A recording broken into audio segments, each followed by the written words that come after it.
At 2 a.m. on April 27, 1865, the steamboat Sultana was moving north on the Mississippi River near Memphis, Tennessee. The night was calm, and the river was running high from spring rains. Most of the passengers were asleep, packed into every available space on the decks below. The Sultana had a certified capacity of 376 passengers. That night, it carried somewhere between 2,000 and 2,400 people. The exact number was never determined because the passenger manifest was destroyed in the explosion. What is known is that the boat was severely overcrowded, the boilers were under pressure, and the crew had been awake for days. At 2:15 a.m., approximately 15 minutes after the first timeline, the boilers exploded. The blast ripped through the center of the boat, sending steam, wood, metal, and bodies into the air. The upper decks collapsed into the lower decks. Fire erupted immediately and spread through the wooden superstructure. The Sultana was burning within minutes. Passengers who survived the initial blast found themselves in the water, in a river that was cold and running fast. There were not enough lifeboats. The fire reached the coal bunkers and the boat burned to the waterline. By 3 a.m., the Sultana had sunk to the bottom of the Mississippi, resting on a sandbar near the Arkansas shore. What happened? The explosion occurred near Memphis, but the investigation had to look further back. The Sultana had departed from Vicksburg, Mississippi on April 24th, carrying newly released Union prisoners of war. The War Department had authorized the release and transport of these men, but the logistics were poorly managed. Steamboat captains were paid by the head for soldiers they transported north. The Sultana's captain, James Cass Mason, had been promised a bonus for each soldier he carried. The boat's capacity was routinely ignored, but the deeper problem was not just the numbers. 3 days before the explosion, the Sultana had stopped in Cairo, Illinois, for repairs. A crew member had noticed that one of the boilers was leaking. A local boilermaker examined the leak and found that a bulge had developed in the boiler shell. He recommended replacing the defective boiler plate, which would require several days of work. Captain Mason decided on a quicker fix. The boilermaker patched the leak by welding a thin piece of iron over the weakened area. This patch was not designed to hold under high pressure, and the boilers were already aging. The Sultana left Cairo with the patch holding temporarily, but the underlying weakness remained. When the boat reached Vicksburg, the real trouble began. Thousands of soldiers were waiting to be transported north. The Army had requisitioned every available steamboat, but none could handle the numbers. Captain Mason was eager to get as many soldiers as possible onto the Sultana because he was paid per passenger. He loaded over 2,000 men onto a boat built for less than 400. The weight alone was enough to strain the hull and the boilers. The high spring water level on the Mississippi also pushed back against the boat's engines, requiring more steam pressure to make headway. How could this have happened? The answer involves multiple failures. First, the financial incentive system paid captains by the passenger, with no penalty for overcrowding. Second, the boiler inspection system was weak and easily bypassed. Boiler inspectors were often paid directly by the steamboat companies, creating a conflict of interest. Third, the Army was under immense pressure to send soldiers home quickly after the war's end, and discipline around passenger manifests had broken down. Fourth, the patch on the boiler was a temporary fix that should have been replaced with a permanent repair before the boat took on a full load. The total death toll is estimated at 1,800 people, making the Sultana explosion the worst maritime disaster in United States history. More people died on the Sultana than on the Titanic, but the disaster was overshadowed by the assassination of President Lincoln, which had occurred 13 days earlier, and by the ongoing transition from war to peace. The Sultana story was buried in the back pages of newspapers. No one was held responsible. Captain Mason died in the explosion. The investigating committee released a report, but no regulations were changed. The system that allowed the disaster to happen continued as before. The Sultana disaster represents a turning point in river travel, but not a clean one. The steamboat era was already in decline by 1865, challenged by the rapid expansion of railroads. The explosion on the Mississippi was not just a failure of one boat. It was a failure of the entire system of unregulated, privately owned, and poorly inspected river transportation that had grown up over the previous 50 years. Now, to understand how Americans traveled before cars, it is necessary to go further back, to the time when water was the only highway. Before the 1800s, most Americans did not travel far. Roads were scarce, muddy, and impassable for months of the year.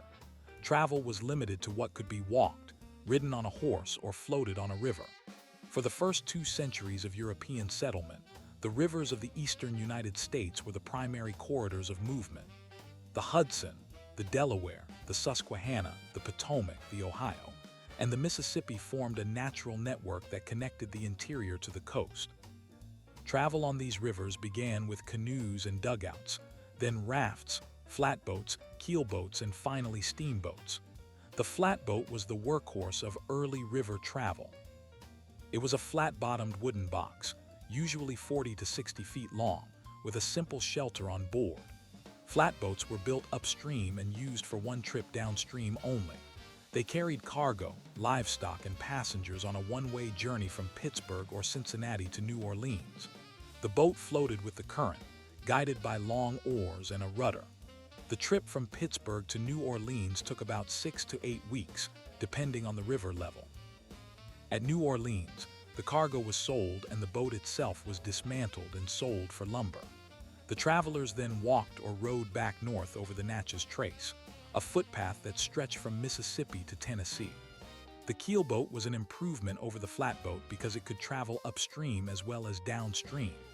Keelboats had a keel running along the bottom for stability and were propelled by poles, oars, and sometimes sails. To go upstream, crew members pushed their poles against the river bottom and walked along the deck, pushing the boat forward. This was exhausting work, and a keelboat crew of 20 to 30 men could move only 10 to 15 miles per day against the current. The trip from New Orleans to Pittsburgh took 3 to 4 months. The steamboat changed everything. The first commercial steamboat on western rivers, the New Orleans, launched in 1 Antonio. It traveled from Pittsburgh to New Orleans in 14 days, a journey that would have taken a keelboat 3 months. By the 1810s, steamboats were regular fixtures on nearly every major river in the Ohio and Mississippi systems. They could carry hundreds of passengers and thousands of tons of cargo at speeds that had been unimaginable a generation earlier. The impact was immediate. From 1815 to 1860, steamboats transformed the American interior from a collection of isolated settlements into a connected region. Goods flowed downstream to New Orleans. People and information flowed upstream into the interior. The steamboat made the settlement of the Midwest possible. Without it, the farms of Ohio, Indiana, Illinois, and Kentucky could not have shipped their grain and livestock to market. But the steamboat was also dangerous. Boilers exploded with alarming frequency. Snags, fallen trees hidden in the river, could puncture the hull and sink the boat in minutes. Fires swept through wooden superstructures. Between 1825 and 1850, more than 4,000 people died in steamboat accidents on the Mississippi and Ohio rivers, including the Sultana disaster and many others. The river was fast and unpredictable, and the boats pushed against its limits. The next major development in American transportation was the canal. The Erie Canal, completed in 1825, connected the Great Lakes to the Hudson River and allowed goods to travel from Buffalo to New York City in about 10 days. Before the canal, shipping a ton of grain from Buffalo to New York City cost $90. After the canal, it cost $10. The canal was a ditch, 40 feet wide and 4 feet deep, with locks to lift boats over changes in elevation.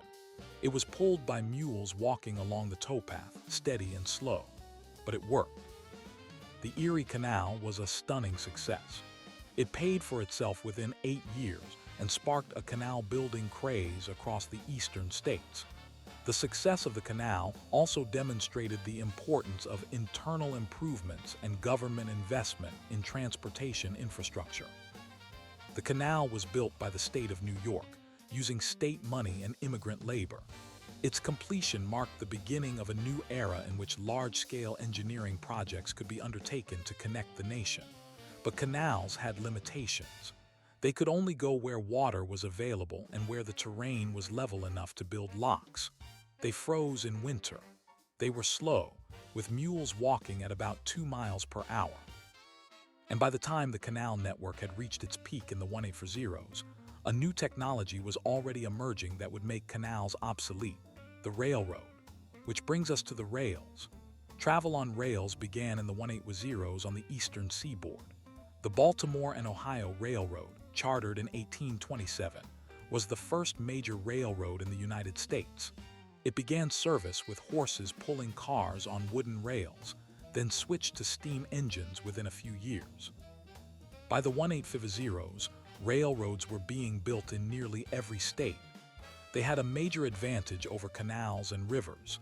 They could go anywhere, not just along waterways. They were fast, with steam locomotives reaching speeds of 20 to 30 miles per hour. They ran year-round, making them more reliable. The railroad network grew quickly. In 1830, there were about 23 miles of track in the United States. By 1850, there were over 9,000 miles. By 1860, over 30,000 miles. The railroad was the car of its day. It connected cities, towns, and farms. It carried goods, people, and the mail. It created time zones, as schedules required standardized time across regions. The Transcontinental Railroad was completed in 1869, the same year the Sultana explosion occurred. The Central Pacific built eastward from Sacramento, California, while the Union Pacific built westward from Omaha, Nebraska. They met at Promontory Summit in Utah Territory on May 10, 1869, when a golden spike was driven into a rail connecting the two lines. A telegraph cable was attached to the spike, and the last blow tapped out a message across the country: done. What happened at Promontory that day was the end of one era and the beginning of another. The Transcontinental Railroad reduced a journey that had taken months to about 1 week. It was dangerous, expensive, and built with immigrant and Chinese labor under brutal conditions. But it linked the Atlantic and Pacific coasts for the first time by rail. Anyone who could afford a ticket could now travel across the continent in a matter of days. The daily experience of railroad travel in the 19th century was different from anything that had come before.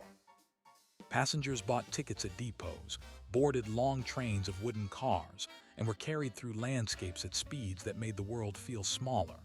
The rides were rough, the cars were hot or cold, and the food was poor. But the alternative was worse. Before the railroad, a journey from New York to Chicago took 3 weeks by road.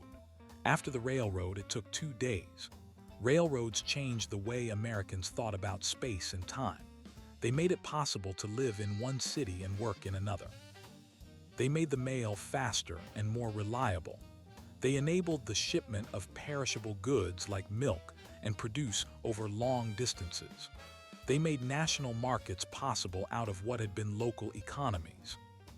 And they set the stage for the automobile, which would come in the early 20th century and complete the transformation of American mobility. But the railroad did not erase the older ways of traveling. It built on them. Rivers, canals, and roads all remained in use. And for many Americans, especially those in rural areas, wagons and horses remained the only practical way to get around well into the 20th century. The transition to cars was gradual, uneven, and far from complete when the first automobiles appeared. The story of how Americans traveled before cars is not just a story of changing technology. It is a story of how the nation was connected, first by water, then by rail, and eventually by the automobile. Each mode of travel brought new possibilities and new dangers. Each mode had its own disasters and its own investigations. Each mode was shaped by the choices of entrepreneurs, regulators, and travelers. and each mode left behind a legacy that can still be seen in the infrastructure, the laws, and the habits of the present day. The Sultana disaster, the flatboats and keelboats that came before, the Erie Canal that moved goods and people across the state of New York, the railroads that linked the coasts, the wagon trains that crossed the plains, the roads that were dusty or muddy depending on the season, the horses and mules that pulled the wagons, the ferries that crossed rivers where bridges did not exist, the stagecoaches that carried mail and passengers on routes that followed paths first trodden by Native Americans and then by settlers, the footpaths that became turnpikes and turnpikes that became highways. All of this is part of the story. In the next segment, we will look more closely at the wagon trains that crossed the continent before the railroads arrived, the roads they traveled on, and the lives of the people who made those journeys. The Oregon Trail, the Santa Fe Trail, the Mormon Trail, the California Trail, and the many lesser-known routes that carried Americans westward in the decades before the Iron Horse changed everything. We will examine the vehicles themselves, the Conestoga wagons and the smaller, lighter prairie schooners that families packed with all their possessions and pulled across 2,000 miles of open country. We will look at the rivers that were forded or ferried, the mountains that were crossed, the weather that could kill without warning, and the decisions that made the difference between reaching the destination and being buried along the way. The journey is far from over. At 2 p.m. on October 28, 1846, a group of 87 men, women, and children reached the eastern shore of Truckee Lake in the Sierra Nevada mountains. They had been on the trail for 169 days since leaving Independence, Missouri. Their wagons were battered. Their oxen were weak. Their food was nearly gone. Ahead of them lay the pass that would take them down into California. But the pass was already buried under several feet of snow that had fallen without warning over the previous week. They had no choice but to stop. They built a rough cabin at the lake and another camp a few miles back. They expected the snow to melt within a few weeks. It did not. By the time the first rescue party reached them in late February 1847, only 48 of the original group were still alive. What happened in between became known as the Donner Party disaster, one of the most infamous chapters in the story of how Americans traveled before cars. The Donner Party was not a single cohesive group, but a loose assembly of families and individuals who had joined together for the journey west. They followed the standard route known as the California Trail, but they made a critical decision that set them apart. In July 1846, they chose to take a shortcut promoted by a guide named Lansford Hastings. Hastings had written a guidebook claiming a direct route through the Wasatch Mountains and across the Great Salt Lake Desert would save time. It did not. The cutoff added weeks of brutal travel through dense canyons and waterless salt flats. By the time they emerged from the Wasatch, they were a month behind schedule. They had lost cattle, wagons, and precious time. Winter caught them in the mountains, and there was no way out. What happened inside the camps over the next 4 months was a slow collapse of survival. People died of starvation, exposure, and disease. Some resorted to cannibalism to stay alive. Rescue parties from California fought through deep snow to reach them, but the rescues came in staggered waves. Each relief party carried what food they could on their backs, often on foot through waist-deep snow. The last survivor was recovered in April 1847. The disaster left a permanent mark on the public imagination. It also raised questions that still linger. Why did experienced pioneers follow such bad advice? Why did the party not turn back when they first realized they were behind schedule? And why did the concept of a shortcut override basic caution? The answer lies partly in the pressures of the journey itself. By the 1840s, the Oregon and California trails had become well-established routes used by thousands of immigrants each year. The journey of roughly 2,000 miles took 5 to 6 months in a good year. Wagons moved at a pace of about 12 to 15 miles per day. The season was tight. If you left too early in the spring, the grass for the livestock was not ready. If you left too late, you risked snow in the mountains. The margin for error was measured in days, not weeks. The Donner Party left in mid-May, which was at the edge of the acceptable window. The Hastings cutoff pushed them past that edge. By the time they understood the mistake, turning back was not an option. The trail behind them was empty of supplies and forage. They had to go forward. The wagons themselves played a central role in every aspect of the journey. The most famous of these vehicles was the Conestoga wagon, a heavy, broad-wheeled freight hauler originally designed for the rough roads of Pennsylvania in the 18th century. Conestogas were pulled by teams of 4 to 6 horses and could carry up to 6 tons of cargo, but they were not the typical wagon used by immigrants heading west. The wagon of choice for the Oregon and California trails was the lighter, smaller prairie schooner. These were farm wagons built with a reinforced frame, a canvas cover stretched over wooden bows, and a box about 10 feet long and 4 feet wide.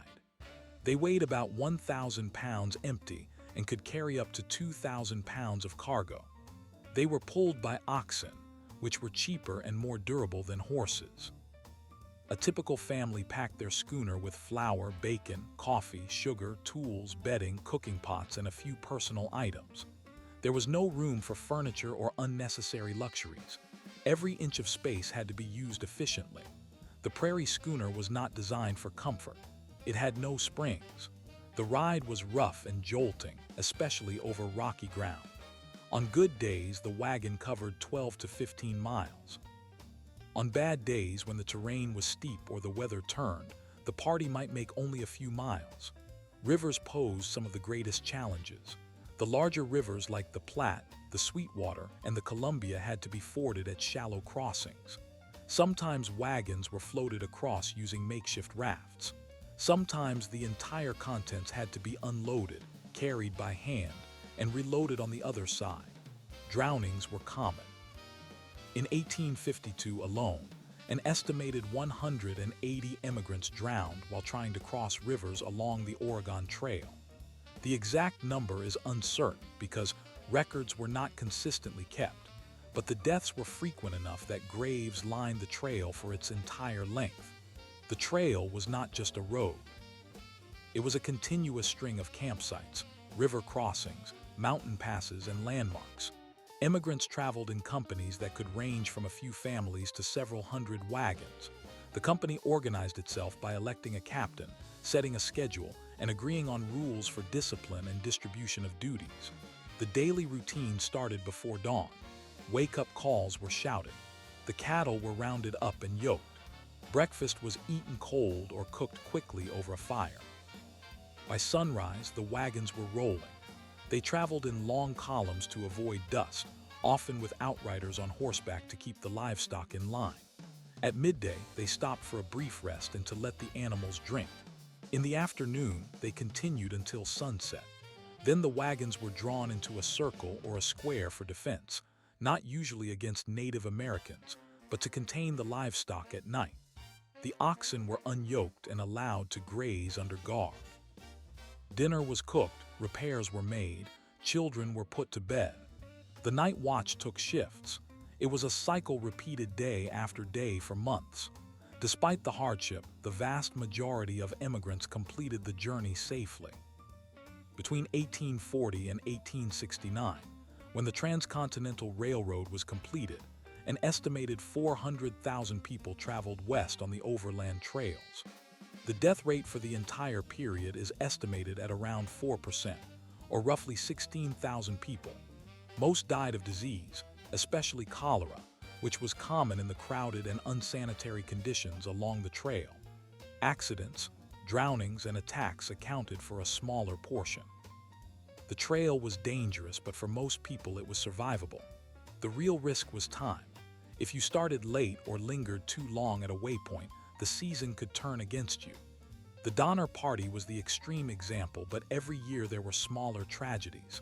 A family caught by an early storm, a wagon that broke down beyond repair, a child who fell under the wheels. Government involvement in the trail was minimal. The federal government conducted some surveys and funded a few early roads, but the Oregon and California trails were not built or maintained by any authority. They were simply paths worn into the earth by thousands of wagons, hooves, and feet over decades. The trails shifted over time as better routes were found, but they were never planned infrastructure. They were organic lines of movement, like animal trails, shaped by the logic of terrain, water, and grass. The only formal oversight came from the U.S. Army at a few forts along the way, such as Fort Laramie in present-day Wyoming and Fort Kearny in Nebraska. These forts provided a measure of security and a point for resupply, but they were far apart. For most of the journey, the immigrants were on their own. The end of the wagon era came not from a single event, but from the steady westward expansion of the railroad. As rails moved across the continent, the need for long-distance wagon travel diminished. By 1869, the Transcontinental Railroad could take passengers from Omaha to Sacramento in about 7 days. That same journey by wagon had taken 5 months. The railroad was faster, safer, and cheaper. Within a decade of its completion, the overland trails were largely abandoned. The wagons were parked. The oxen were sold. The Great Migration by covered wagon was over, but the wagon did not disappear entirely. It continued to serve as a workhorse for local transportation on farms and in towns well into the 20th century. Horses and mules remained essential for short trips and hauling, and the roads that the wagons had followed, the National Road, the Santa Fe Trail, the Oregon Trail, became the foundations for later highways. The route of the Donner Party through the Sierra Nevada is now part of Interstate 80. The passengers on that road today, traveling at 70 miles per hour in climate-controlled vehicles, are moving along essentially the same path that the doomed immigrants followed in 1846, but in a fraction of the time and with none of the risk. The journey is no longer measured in months but in hours. What happened to the Donner Party remains a cautionary tale not just about poor decisions, but about the limits of human endurance and the unforgiving nature of long-distance travel before the age of railroads and cars. When investigators, historians, and archaeologists looked back at the Donner Party, they found that the root cause was not a single mistake, but a cascade of them. Lansford Hastings had not actually traveled the cutoff he promoted. He had written his guide based on a theoretical route. The immigrants trusted his authority without verification. The party also ignored warnings from earlier travelers who had turned back or taken a different path. The system of information sharing on the trail was informal and based on word of mouth. There was no central source of reliable trail conditions. Once a party committed to the cutoff, there was no way to call for help. The failure was a failure of communication, of judgment, and of infrastructure. It was a problem that would not be solved until the railroad brought not just speed but reliable schedules, and the telegraph brought instant news. The story of the Donner Party is one of many. Every season on the trail produced its own tragedies and near misses. In 1852, the Grattan Massacre in present-day Wyoming escalated tensions between immigrants and the Lakota people. In 1854, the Mormon handcart companies attempted to cross the plains with lightweight two-wheeled carts pulled by people, not animals. 2 of those companies left late and were caught by winter. More than 200 of the 1,000 or so handcart pioneers died in the snow near the Sweetwater River in present-day Wyoming. The death rate in those 2 companies exceeded 20%, comparable to the Donner Party. Yet these disasters did not stop the flow of emigration. The demand for land and opportunity outweighed the risks. By the 1860s, the railroad was already changing the calculus. The Central Pacific and Union Pacific were building from opposite ends of the continent, and the race to meet at Promontory Summit accelerated the end of the wagon era. But the railroad itself had its own disasters, its own missed signals, and its own unanswered questions. That part of the story is still to come. For now, the wagons have crossed the plains, the rivers have been forded, and the mountains have been climbed. The journey is far from over. At 2 a.m. on the 27th of April 1865, the steamboat Sultana was on the Mississippi River just north of Memphis, Tennessee. The vessel was a sidewheel paddle steamer, built in Cincinnati in 1863. It was 260 feet long and could carry a legal maximum of 376 passengers. On this night, it carried far more than that. The Sultana was returning Union soldiers home from Confederate prison camps. The war had ended only weeks earlier. The men on board had survived Andersonville and Cahaba. They had been starved, beaten, and disease-ridden. Now they were being transported up the Mississippi to their homes in the north. The steamboat had stopped in Vicksburg for repairs to one of its 4 boilers. A bulge had developed. The repair was done quickly, but it was not done well. A patch was riveted over the weakened area. The captain, J. Cass Mason, was eager to get back to St. Louis with as many soldiers as the government would pay for. The Army paid per soldier. More passengers meant more money. So the Sultana took on hundreds more men than it could safely hold. The decks were packed. Men slept in every open space. The boat was top-heavy, overcrowded, and its boiler was compromised. At about 2 a.m., the boat was 7 miles north of Memphis. The boilers had been under strain. The patch gave way. Steam erupted. The 3 rear boilers exploded almost simultaneously. The blast ripped through the center of the boat. The decks collapsed. The superstructure blew apart. Fire started immediately. The Mississippi River water was cold and dark. Men were thrown into the air, then into the river. Those who survived the blast faced fire, drowning, and hypothermia. The boat burned to the waterline within 20 minutes. It sank on the Arkansas side of the river. Of the estimated 2,400 people on board, fewer than 700 survived. Some 1,500 to 1,800 died.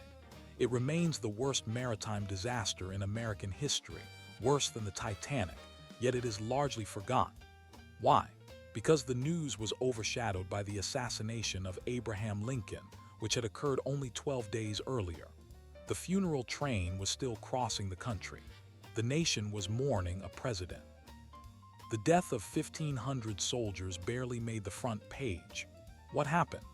Investigators later examined the Sultana's boiler repair and the decision to overload the boat. The boiler had been patched, not replaced. The patch was done with a thinner plate than recommended. The rivets were poorly set. The engineer had reported the bulge on the previous trip, but the captain overruled a full repair to save time. The government had no enforcement mechanism for passenger limits on steamboats. The Army had authorized the transport, but they did not check the boat's capacity. The system of steamboat inspection was weak. The Mississippi River was a highway of commerce, but safety regulation was almost non-existent. The Sultana was not an anomaly. Steamboat explosions were common. Between 1811 and 1850, an estimated 4,000 people died in steamboat accidents on American rivers. The industry was fast, profitable, and dangerous. The Sultana was the worst, but it was part of a pattern. River travel before the railroads was the dominant form of long-distance transportation for goods and people. Rivers were the natural highways of the continent. The Mississippi, Ohio, Missouri, and their tributaries formed a network that connected the interior to the Gulf of Mexico and the Atlantic. Flatboats, keelboats, and barges had been used since the early 18th century, but the invention of the steamboat in 1807 by Robert Fulton changed everything. The first steamboat, the Clermont, traveled from New York City to Albany on the Hudson River at a speed of about 5 miles per hour. That seemed miraculous at the time. Within a few decades, steamboats were running on nearly all navigable rivers in the eastern half of the country. They could go upstream, which flatboats could not. They could carry tons of cotton, grain, and lumber. They could carry hundreds of passengers in relative comfort if the boilers did not explode. The steamboat era peaked in the 1850s. The Mississippi River alone saw thousands of steamboat trips per year. Cities like St. Louis, Cincinnati, and New Orleans grew fat on the river trade. The boats were floating palaces or working boats, depending on the route. The finer boats had chandeliers, carpets, and grand staircases. The lower decks carried cargo and deck passengers, often immigrants and laborers. The engineering was crude. The boilers were hand-built. The safety valves were often tied down by crews trying to get more power. The pressure gauges were unreliable. When a boiler exploded, it was not just a rupture, it was a cataclysm. Boilers could contain steam at pressures exceeding 100 pounds per square inch. When they let go, the force was like a bomb. The boat would be torn apart. The scalding steam would kill anyone nearby. The fire would spread rapidly. The government responded slowly. In 1838, after a series of explosions, Congress passed a law requiring steamboat inspections. It was largely ineffective. Inspectors were often political appointees with little experience. The law was strengthened in 1852, after the explosion of the steamboat John Adams and the Moselle. The new law required boiler inspections every 6 months, engineers to be licensed, and safety valves to be regulated. It was the first federal safety regulation of a transportation industry, but enforcement remained spotty. The Sultana disaster in 1865 proved that the system could still be bypassed. The captain, the army, and the inspector all shared responsibility. No one was ever held legally accountable. The company that owned the Sultana was bankrupted. The captain died in the explosion. The surviving officers faced no charges. The human cost of river travel was immense. When the river was navigable, it was the fastest way to travel. But it was also unpredictable. The Mississippi could flood, change course, or drop to a trickle. Ice shut down river traffic in winter. Snags, submerged logs, could punch a hole through a wooden hull. Sandbars could trap a boat for days. The steamboats ran day and night, often at high speed, with lookouts straining to see in the dark. Collisions were common. Fires were frequent. The river took thousands of lives, but Americans kept traveling on it because there was no better option. The railroad was coming, but it would take decades to build a network that rivaled the rivers. By 1860, the railroad was already challenging the steamboat. The first railroads in America were short lines connecting cities to canals or rivers. The Baltimore and Ohio Railroad began construction in 18Y. The South Carolina Canal and Railroad Company operated the first steam-powered passenger train in the United States in 1830, covering a distance of about 6 miles. Early trains were slow, smoky, and uncomfortable.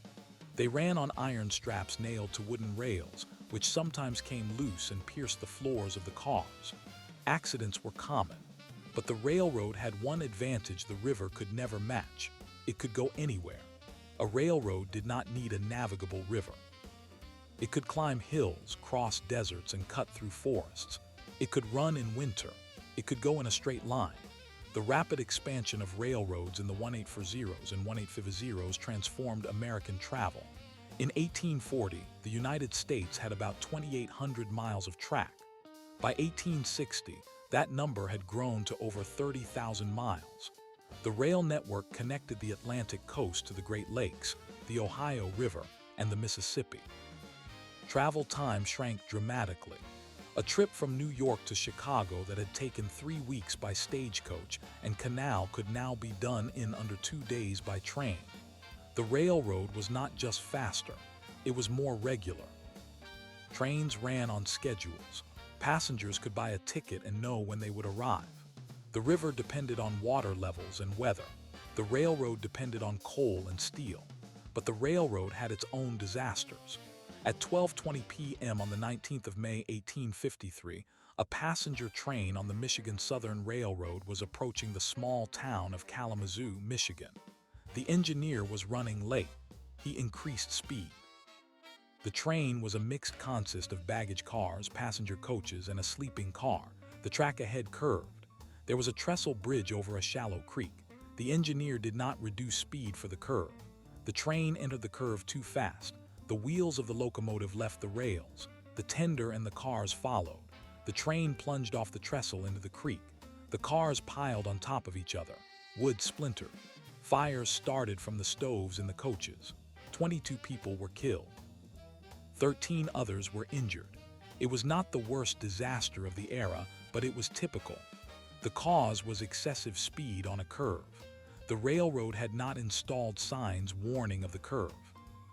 The engineer had no training in the limits of his locomotive. The system relied on the judgment of a single man. That judgment failed. Every decade brought new disasters. In 1856, a head-on collision on the Philadelphia and Trenton Railroad killed 46 people. The trains were running on a single track without a proper telegraph system to coordinate passing. The dispatcher had made an error. In 1864, the wreck of the Shohola train in Pennsylvania killed 72 Union prisoners of war being transferred. A miscommunication between two train crews led to a collision in a narrow cut. The cars caught fire. The prisoners were trapped. The dead were buried in a mass grave. The system of train control was still primitive. Trains communicated by flags, lanterns, and written orders handed to engineers at stations. There was no automatic braking. There was no radio. When something went wrong, the only way to stop a train was to signal with a flag or a lantern. If the engineer did not see it, the crash was inevitable. Investigators of early railroad accidents often found the same pattern: lack of standardized equipment, poor training, minimal regulation, and a culture of speed. Railroads competed for passengers and freight. Being faster meant more business. Engineers were pressured to run on time or ahead of schedule. The rewards for speed were immediate. The penalties for accidents were often absorbed by the company as a cost of doing business. The families of passengers killed or maimed had to sue the railroad in court, and the railroad had deep pockets and good lawyers. The legal system favored the companies. It was not until the late 19th century that state and federal governments began to regulate railroad safety.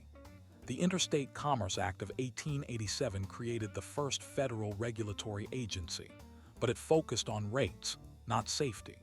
The number of railroad accidents continued to climb. In 1890, the United States recorded over 2,600 railroad fatalities and over 69,000 injuries. The railroad was the safest form of land travel available at the time, but that was a low bar. For the average American traveler in the 1860s and 1870s, the railroad was a marvel and a terror. The cars were heated by wood stoves that could tip over in a collision. The lighting was by oil lamps. The brakes were hand-operated by trainmen who ran along the tops of the cars in bad weather. The couplings between cars were chain links that could snap. The passenger coaches were built of wood, and when they collided, they shattered. The Pullman sleeping car, introduced in the 1860s, was luxurious but still made of wood. Fires after collisions were the greatest killer. The railroad industry was slow to adopt steel cars, automatic couplers, and air brakes. The Westinghouse air brake was invented in 1869, but it took decades for all trains to be equipped. The government did not mandate air brakes on all trains until 1893. By then, thousands of people had died in accidents that could have been prevented. How could this have happened? The railroad industry was one of the largest employers in the country. It had the capital to invest in safety. But safety cost money and slowed operations. The market did not reward safety. The passengers had no choice. If you needed to travel across the country, you took the train. The river was slower and often not available in the right direction. The wagon took months, the train took days, so you accepted the risk. You hoped the engineer was sober, the track was maintained, the bridges were sound. Sometimes they were not. The Transcontinental Railroad was completed in 1869. The promise of a coast-to-coast journey in a week was realized, but the journey was not comfortable. The early transcontinental trains were pulled by wood-burning locomotives that showered sparks on the cars. The tracks were rough. The cars swayed. The dust from the planes covered everything. The air was dry in the desert and cold in the mountains. The dining cars did not exist until later. Passengers ate at stations along the way, often grabbing a quick meal in a crowded depot. The sleeping cars were crowded. Berths were shared. The trip from Omaha to Sacramento took about 7 days, but delays were common. A derailment could add days. A washout could strand the train for a week. The railroad was faster than the wagon, but it was not a luxury experience. The railroad also transformed the rivers. The steamboat did not disappear, but its role changed. The railroad took the long-distance passenger traffic. The steamboat settled into local freight in short runs. The great age of the Mississippi steamboat ended around 1870. The railroad had taken its passengers, but the river remained important for bulk goods like coal, grain, and timber. The river and the rail coexisted, with the railroad often running along the riverbanks. The competition between them was fierce, but the railroad was the future. By 1900, the United States had over 200,000 miles of railroad track. The wagon trail was a memory. The steamboat was a niche. The railroad was the spine of the nation. But the railroad had its own ghosts. Every bridge, every tunnel, every grade crossing was a potential accident. The worst railroad disaster of the 19th century occurred on the 4th of June, 1887, at a place called Chatsworth, Illinois. The Toledo, Peoria and Western Railway operated a train that night carrying a full passenger load. The train was approaching a small wooden trestle bridge over a creek. Unknown to the crew, a severe rainstorm had washed out the bridge. The supports were gone. The rails were suspended over empty air. The engineer running at speed did not see the gap. The locomotive plunged into the creek. The cars piled into the wreckage. Wood exploded. Kerosene lamps ignited. The fire that followed killed over 80 people. The exact number of dead and injured was never agreed upon because records were lost in the fire. It was a disaster of infrastructure and communication. The bridge had been inspected earlier that afternoon, but the washout happened later. The railroad had no system to warn the oncoming train. The telegraph line was down. The flagman was not sent. The crew had no way to know the bridge was gone until it was too late. The Chatsworth disaster led to demands for better bridge inspection and communication standards. The railroad industry grudgingly adopted more rigorous safety protocols, but the pace was slow. The human cost of speed was a price the country was willing to pay for growth. The railroad made America a continental nation. It allowed people to cross the Missouri River in a few hours, not a few weeks. It connected the wheat fields of the Great Plains to the bakeries of New York. It carried immigrants from the ports to the interior. It moved troops and supplies across the continent. The railroad was the engine of the 19th century, but it was also a machine that consumed lives. The story of American travel before cars is a story of risk and reward. The wagon required endurance. The river required luck. The railroad required trust in a system that was barely held together by men with flags, coal, and steam. Every mode of transportation had its disasters, its missed signals, its unanswered questions. The Sultana exploded because greed overruled caution. The Chatsworth Bridge collapsed because the weather was stronger than the inspection. The Donner Party starved because a guidebook was wrong. The pattern is the same. The system that moved people had gaps, and people fell through those gaps. As the 19th century came to a close, the automobile was being developed in Europe and America. It would promise individual freedom, speed, and safety. But that story is still ahead. For now, the train is the king. The railroad has conquered the continent. The wagon is rusting in the barn. The steamboat is tied to the dock. And the passengers boarding the train in 1899 have no idea that within 20 years, the automobile will begin to change everything. But that is a journey for another time. At 7:30 p.m. on the 6th of February 1896, a Pennsylvania Railroad Express train left Jersey City bound for Philadelphia. It was a cold, dark evening. The train carried 237 passengers. Many were businessmen returning home after the work week. The locomotive was a powerful 440 built for speed.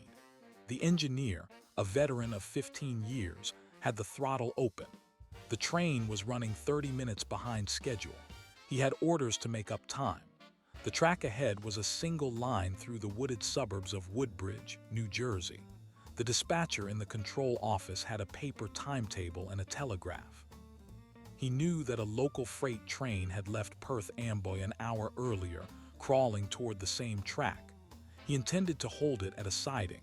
He sent a telegraph order. The order never arrived. The line was down somewhere between the stations. The The dispatcher assumed the freight would wait. It did not wait. The engineer of the express saw the rear lantern of the freight too late. The speed was too high. The curve was too tight. At 7:45, the express slammed into the rear of the freight. The wooden passenger cars exploded. The oil lamps shattered. The kerosene ignited. Fire consumed the wreck. Over 40 people died. More than 60 were injured. The railroad blamed the conductor of the freight for not flagging. The investigation later found that the dispatcher had not confirmed receipt of his order. The telegraph was broken. There was no block signal system. The safety of the entire journey depended on a single piece of paper that never arrived. What happened? The Pennsylvania Railroad was one of the largest corporations in the world. It had the resources to install automatic block signals, which could prevent a train from entering occupied track. But block signals were expensive.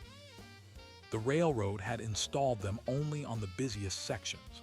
In suburban New Jersey, the company relied on the old system of telegraph orders and human vigilance. That system failed on the night of February 6th. The passengers paid the price. The investigation by the New Jersey State Board of Railroad Commissioners found a series of failures. A broken telegraph line that was not repaired in time, a dispatcher who did not verify the order, a freight crew that assumed the express would be held for them, and an express engineer who never received any warning. The railroad paid compensation to some families. Others had to sue. The company spent more on legal fees than it would have spent on block signals. The event was soon forgotten. The track remained single for another decade. How could this have happened? The answer was repeated across the country. The railroad industry had grown too fast. The track network doubled every 20 years. The number of trains increased even faster. The technology of signaling had not kept pace. The telegraph was the main tool for train control. It was vulnerable to weather, operator error, and simple breakdowns. The block signal system, invented in 1870, was available but not mandatory. Many railroads installed it only on high-traffic lines or where public pressure demanded it. The cost was the obstacle. A single block signal installation could cost several $1,000s per mile. In an industry that measured profit by the penny per passenger mile, safety investments were deferred. The result was a pattern: a missed signal, a broken wire, a tired dispatcher, and a collision. The Woodbridge crash was one of dozens of similar accidents in the 1890s. They all shared the same root cause: a system that trusted humans to be perfect in an environment that was never perfect. Less than 2 years later, on the 19th of July, 1898, a passenger train on the Union Pacific Railroad crossed a river in central Wyoming. The river was the North Platte. The bridge was a wooden trestle built 8 years earlier. A storm had passed through the day before. The creek had risen. The bridge was inspected that morning by a section foreman. He reported it safe. The forecast said more rain. The foreman stayed at his shack. The train was the Overland Express, carrying 150 passengers, mail and express freight. It was traveling at 40 miles per hour. The engineer, a man named William Cole, saw nothing unusual. The bridge was around a gentle curve. As the locomotive reached the center span, the trestle gave way. The engine plunged into the water. The cars followed. The wreck was a pile of shattered wood and twisted metal. The fire that broke out after the crash completed the destruction. 18 passengers and crew died. The bridge had been built with untreated timber. The water had softened the pilings. The inspection was visual only. No one had sounded the depth of the creek. The railroad had no method to test the structural integrity of wooden bridges. The system relied entirely on a foreman who walked the tracks and looked at the wood. He had missed the rot. The investigation by the Wyoming State Railroad Commission and the Interstate Commerce Commission found that the bridge was underdesigned for the weight of modern locomotives. The original survey was from 1883. The locomotives had grown heavier. The track had been upgraded with heavier rails, but the bridge was not recalculated. The economic pressure of the 1890's depression had encouraged cost-cutting. The railroad had deferred maintenance. The foreman was not an engineer. He had no tools beyond a hammer and a hand level. The question became one of accountability. Who decided that a bridge carrying a train full of passengers could be maintained by a single untrained man? The answer was no one. The system decided by default. The railroad was profitable. The shareholders demanded dividends. The bridge was kept in service until it failed. These two events represent a wider truth about travel before cars. The railroad was the safest form of land transportation in the 1890s, but that safety was relative. The system was held together by fragile links, wooden bridges, iron rails, telegraph lines, and human judgment. When one link broke, the results were catastrophic. The passengers had no warning. They crossed the bridge at the same speed as any other bridge. They trusted the system. The system was not built for that trust. It was built for profit. The safety of passengers was a secondary concern, addressed only after enough bodies piled up that the public demanded change. The change came slowly. The Interstate Commerce Commission, established in 1887, had limited authority over safety. It could investigate accidents, but it could not force railroads to adopt new equipment. That changed with the Safety Appliance Act of 1893, which mandated automatic couplers and air brakes on all trains. The law was passed after decades of lobbying from railroad workers, who were killed and maimed by the old link-and pin couplings and hand brakes. The law saved thousands of lives among railroad employees, but it did not address passenger safety directly. The passenger still depended on the strength of the wooden car and the reliability of the track. The next major step was the block signal. In 1899, the railroads began to adopt electric track circuits that could automatically detect a train and set signals against any following train. But adoption was uneven. The most advanced lines in the eastern United States began to install them. The western lines, the southern lines, and the branch lines did not. By 1910, only about 15% of the nation's railroad mileage was protected by automatic block signals. The rest still used telegraph orders and trusting the eyes of the crew. The result was a steady stream of collisions. The Great Western Railway crash in 1904 in Tennessee, the 1905 wreck in Colorado, the 1910 collision in Nebraska, each followed the same pattern. The signals were absent. The dispatcher made a mistake. The engineer did not have enough time. At 9:15 a.m. on the 30th of September 1901, a train on the Chicago, Rock Island and Pacific Railroad approached a small station in Iowa.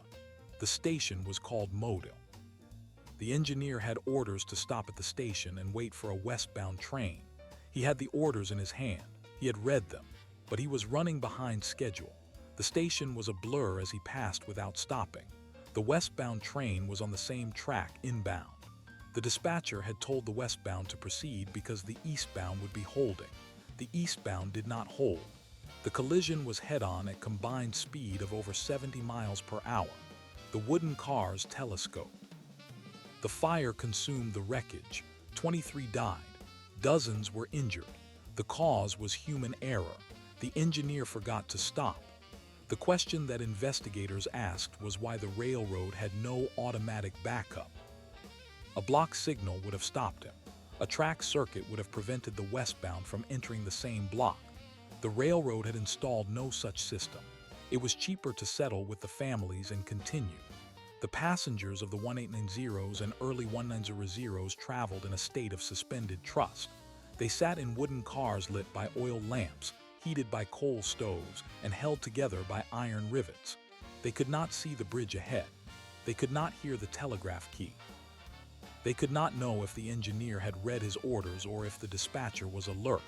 The train moved at speeds that were unimaginable a generation earlier. A trip that took weeks by wagon now took days. But the price of that speed was a constant background risk. The risk was not advertised. The ticket office did not post the accident rate. The newspapers printed the disasters, but the public had short memories. The next train was always leaving. By 1910, the automobile was beginning to appear on American roads. The Ford Model T was introduced in 1900. The mass production of cars was about to transform transportation. But for the traveler in 1909, the railroad was still the only practical way to cross the country. The wagon was no longer viable for long distances. The river was a memory. The rails stretched from coast to coast. The journey was faster than ever and the deadliest. The story of travel before cars is a story of acceleration and consequence. The wagon moved at 2 miles per hour. The steamboat moved at 10. The railroad moved at 60. Each increase in speed brought new ways to die. The wagon could tip over. The steamboat could explode. The train could derail, collide, or burn. The public accepted these risks because the benefits were so great. The nation grew. The continent was connected. The cost in lives was written into the ledger of progress. The bodies of the dead were buried, the lawsuits were settled, and the track was laid again. The railroad was the engine of the 19th century. It was also the tomb of thousands. As the 20th century opened, the railroad industry began to take safety more seriously. The Interstate Commerce Commission gained the power to set safety standards. The block signal became more common. The automatic train stop was developed. The steel passenger car replaced the wooden one. But all of this happened after the worst of the disasters had already occurred. The passengers of the 1880s and 1890s were the experimental subjects. They rode the first high-speed network, and they paid for it with their lives. The last great pre-automobile disaster on the American rails occurred on the 4th of July 1912 in a small town called Corning, New York. A passenger train on the Erie Railroad derailed on a sharp curve. The locomotive rolled down an embankment. The wooden cars splintered. Over 40 people died. The cause was excessive speed. The engineer was trying to make up time. The railroad had not installed speed signs. The curve was warned only by a timetable notation. The engineer was running late and forgot the curve. The passengers paid the price. By then, the automobile was already a common sight on American roads. The era of the railroad was beginning to decline. But the memory of the trains and the risks still lingered. The traveler of 1912, who chose to ride the train, knew that the journey carried a small but real chance of death. The traveler who chose the wagon was already a relic. The traveler who chose the river was a romantic. The traveler who chose the car was the future, and the future was waiting. But that is another story. For the generations before the car, the journey was not taken lightly. It was a commitment. It required endurance, luck, and a willingness to accept the unknown. The wagon, the river, and the rail each offered a way forward. None of them offered a guarantee of arrival. The travelers went anyway. They had no choice. The continent was too large. The dream of the West was too strong. They boarded the train, stepped onto the steamboat, or hitched the oxen, and they hoped. The system was flawed. The signals were missed. The bridges were weak. The greed was real. But the journey continued. The story of how Americans traveled before cars is not a story of nostalgia. It is a story of risk, system failure, and incremental repair. It is a story of people moving across a vast land with the tools they had, and the tools were always just barely enough. The wagons broke down. The rivers flooded. The trains crashed. Yet the movement did not stop. The travelers kept going because stopping was never an option. And that is where the era of pre-car travel ended, not with a single event, but with a slow transition. The horse was retired. The steamboat was docked. The wagon was left to rot. The railroad became the backbone of a nation, but even the railroad would soon face competition from the automobile. The traveler of 1900 could not see the future. All they knew was that the train was the fastest and most modern way to go. They bought a ticket. They boarded. They held their breath. And the train moved forward into the night with nothing between them and the unknown but a wooden car and a man who hoped the bridge was still there.